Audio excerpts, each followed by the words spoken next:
Hello and welcome to the test solving session on architectural graphics as part of the Atelier Lab Academic Finishing School online coaching for GATE Architecture and Planning and PGTA 2026 preparations. First question, in the given figure, the area of the shaded portion is dash. This is a numerical answer type question for 1 point. So if you look at the figure carefully, we can see there are unshaded portions as well as there is a shaded portion. So we need to find the area of the shaded portion. So if you look at the figure closely, we can see that the quarter of the circles on the edges of this figure can be transferred and used to fill the center circular portion. So this portion will go and fill here, this portion here, this portion here, and this portion here. So this unshaded circle in the center can be filled by the corners from here. So finally the shaded portion will become a rectangle, which is marked here as a dotted red rectangle. So to find out the area of the shaded portion, you count it as 1 unit, 2, 3, 4 by 1, 2. So the area of the rectangle is length into breadth.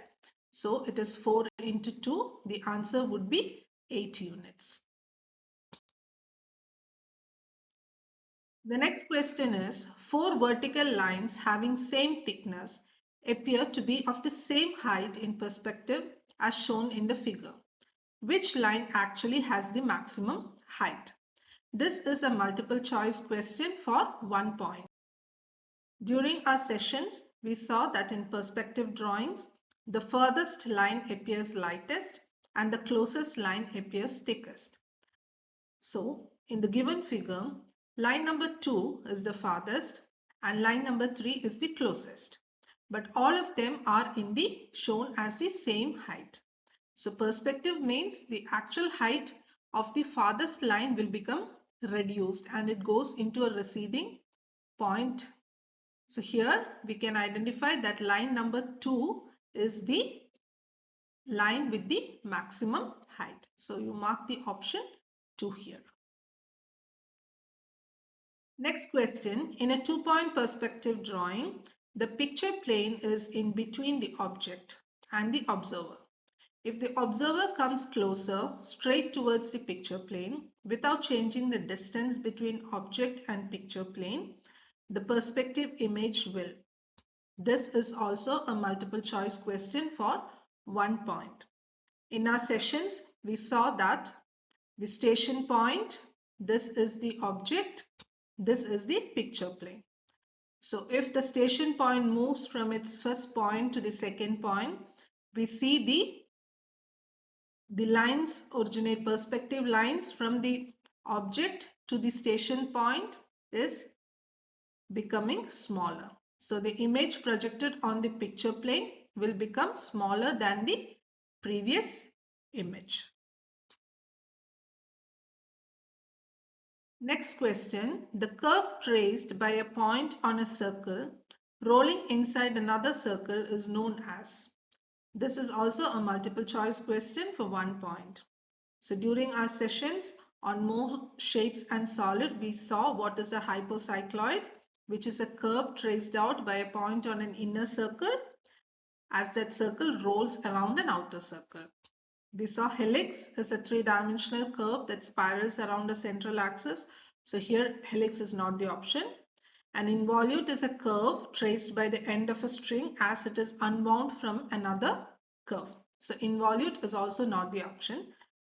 We saw hyperbola. How do we get a hyperbola? So finally our answer is hypocycloid.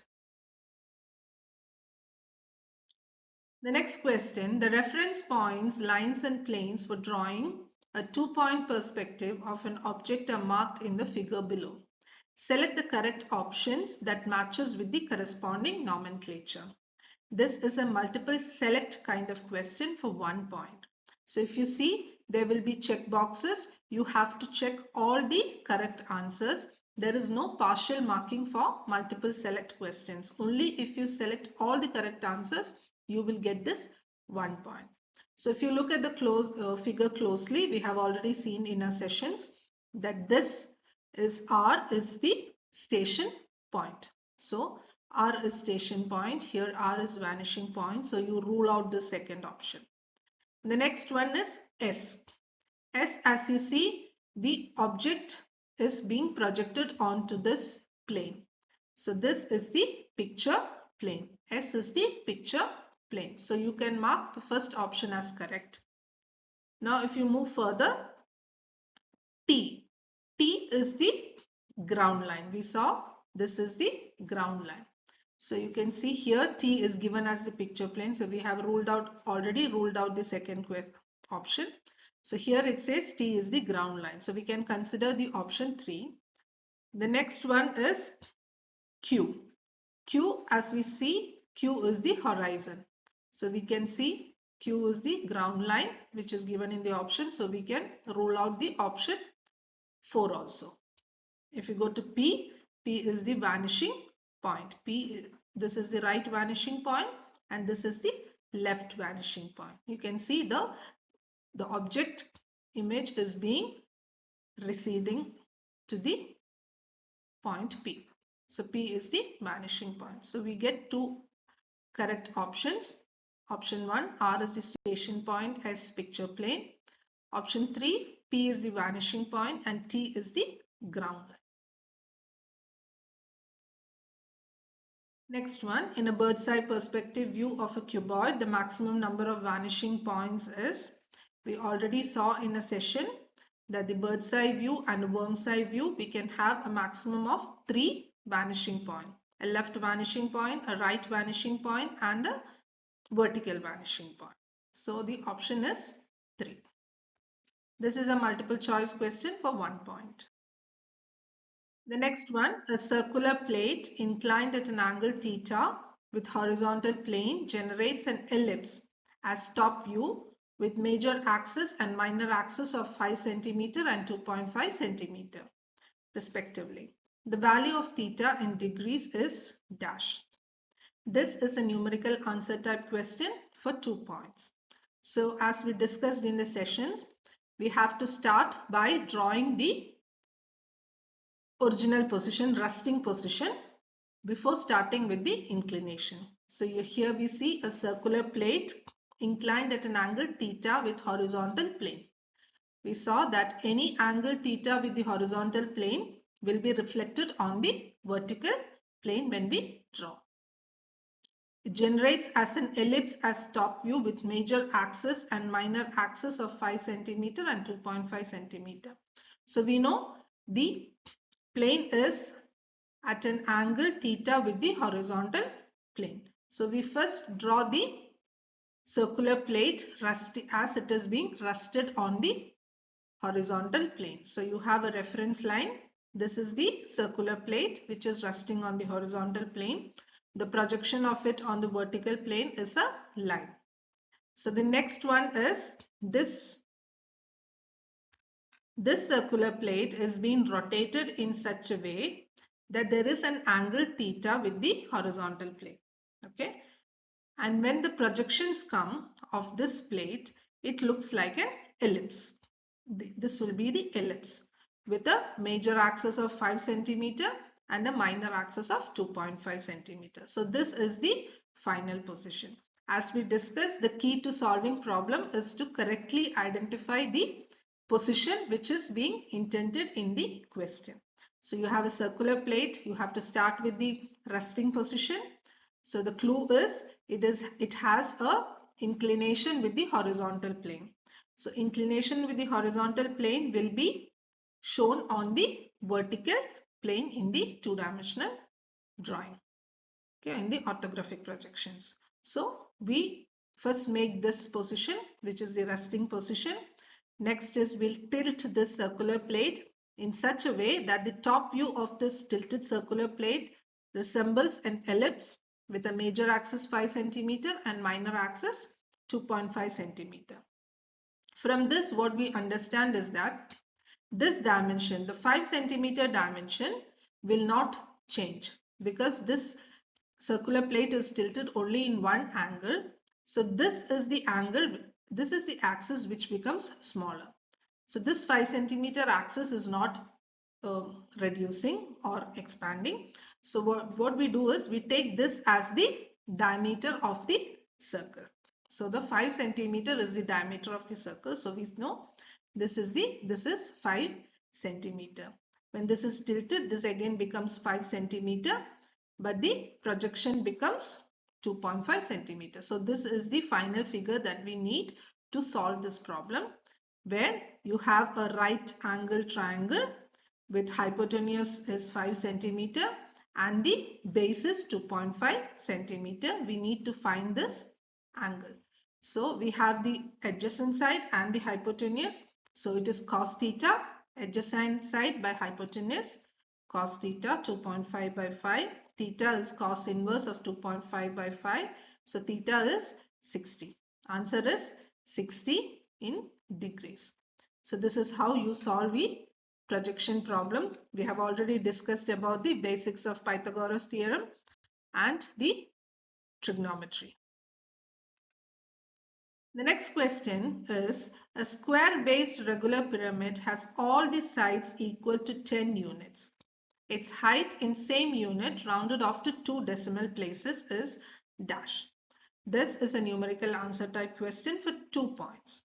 So from the question, the clue is the given figure, they will, as we said, there will not be any representative image along with this question. You have to make the image. So that is the key for solving the problem.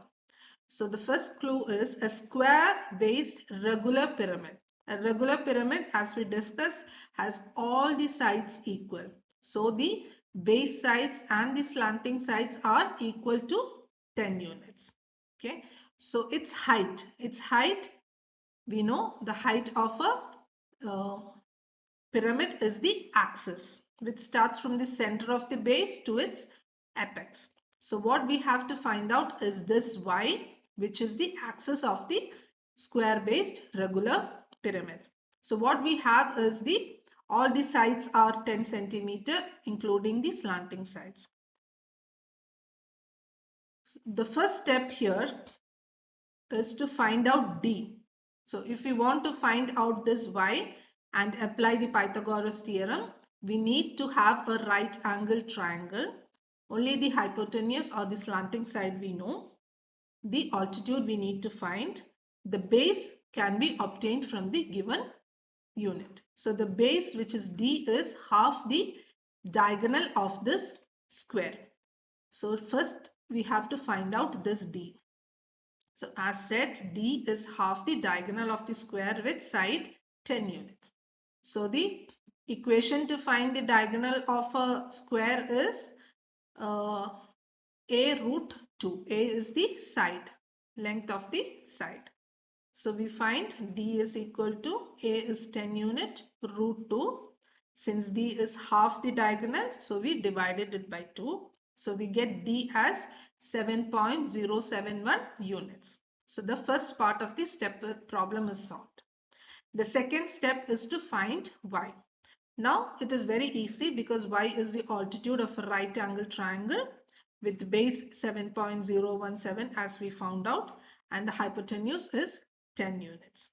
So according to Pythagoras theorem, y is root of 10 square minus 7.07 square, which we will get root of 50, and the answer is 7.07.